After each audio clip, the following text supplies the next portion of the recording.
Multiple attacks by Boko Haram terrorists in the Southern Borno Senatorial District, particularly in Damboa and Chibok, which resulted in the deaths of dozens and the destructions of churches and residential houses in Bamzir, Njilang, Shikarkir, and other communities. A fresh attack was reported in Yimirmugza, a village of Chibok. I'm sorry if I did not get that right.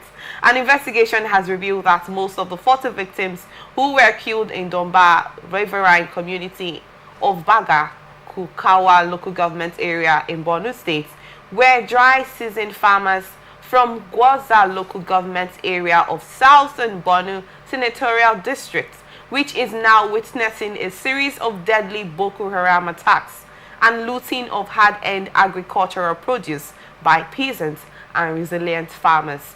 We are much traumatized from the beginning of this year as Boko Haram terrorists resurfaced and have been perpetrating serious casualties on our communities in Chibok and others, the source said. It is by the grace of God Almighty that I and my family escaped and ran into the bush for safety as the armed insurgents invaded the village this evening. As it is for now, we have fled out of the village, but most of our people, including the aged ones, are still trapped in the ensuing sounds of gunshots. It is only God Almighty who will determine the kind of devastation the attacks will inflict on those trapped right now. All efforts to get confirmation from the Public Police Relations Officer ASP Kenneth Dassel proved abortive at press time, the source revealed. I'm aware, Mr. Okoro, that you followed up during the Boko Haram insurgents when they attacked the Chibok girls, you know, and then made away with lots of them that during the time of Goodluck Ebele Jonathan, if I'm correct. Yes, that's yes, right. And then the insurgents were actually a thing of concern that we had to, you know, do the hashtag Bring Back Our Girls and whatnot. That at some point, few of the girls started getting released gradually, like in pairs, ones, and all of that, you know. But it's just a thing of concern that in the north right now, the issue of insecurity is on the rise. At the same time, the military is telling us we're doing something, we're working on this, we're doing this. We are not saying the defense is not doing something about this, but how come the Boko Haram insurgents is coming back again and at the same place?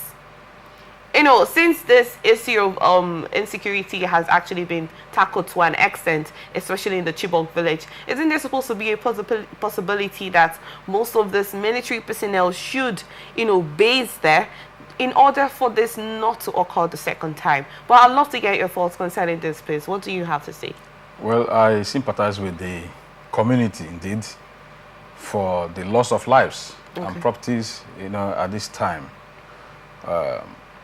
But you talking about the military stationing there, you could recall that sometimes, was it, yeah, in the past regime of President Buhari, they even attacked close to Aso Rock.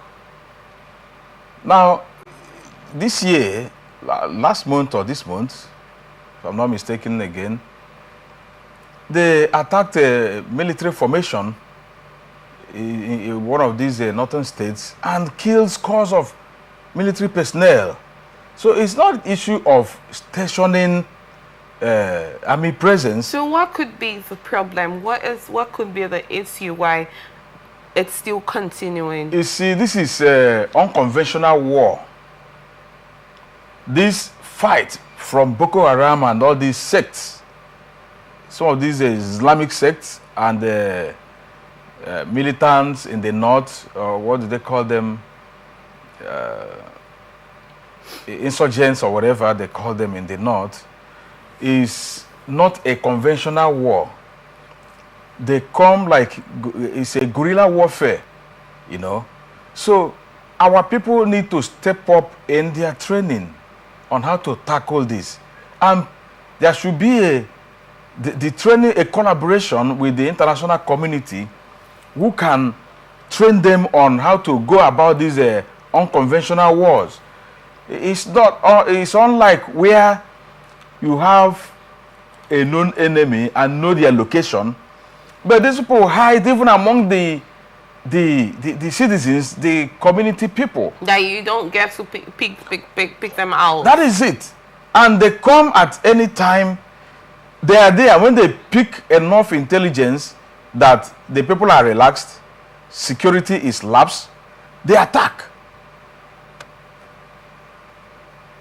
You remember that it's not easy to fight unconventional wars.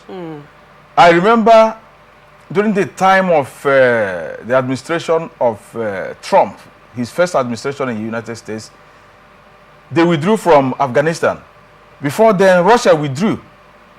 Because you can't finish killing these people. It's not easy. So, but at least the international cooperation could give them a leverage on how to tackle these insurgents. Okay, so in your thoughts, you're saying that we should get to cooperate with international bodies in order to cope with insecurity. Exactly, it will be of help. They will help in what is important in fighting these unconventional wars is intelligence gathering, collaboration with the locals. Okay. Because most times they know the strangers amongst them, but they won't be able to talk. So when you give them the orientation to always report strange movements when they are suspected, you know, you have to collaborate, have enough synergy with them, with these locals. It will go a long way in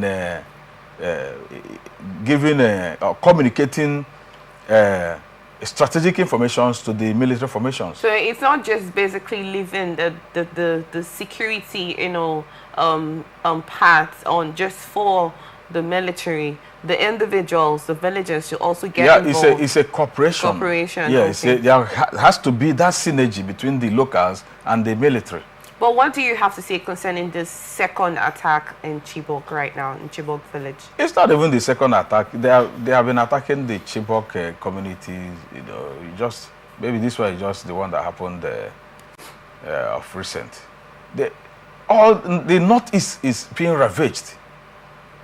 And it's more on the rise right now. Yes, because, you know, at the inception of this administration, it looked as if everything quelled or, you know, came down. We are not hearing more of these insurgents attacks and more of the insecurities there and the attacks, you know.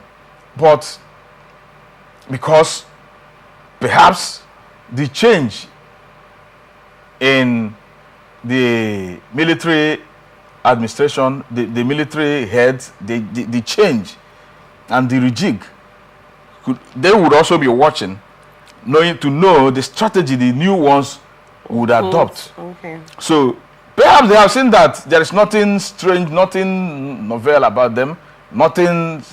There's nothing to fear about them. That is why they have resurfaced and resumed their attacks on the civilian populace. Okay, thank you so much in that. We just sympathize, like you said, we sympathize with the villages that have been affected, and we just hope that the right measure gets to be put in place in order for this not to continue, because the agricultural value is also affected as it stands now, because the northern states, that we keep saying this repeatedly, this is the body of agricultural produce that we consume. This is where we get them from. And aside that, lives are also important, and this insecurity could actually escalate. We really can't say. It can actually escalate to other parts of the state. Well, we just hope that things measures have been put in place, you know, in order for this not to get worse than it's been. Yeah, they need to do the needful in order to ensure that, like you said, it does not escalate into other nearby states. Though they are experiencing it, but not to the quantum of what we hear from Borno in particular. So the earlier the better.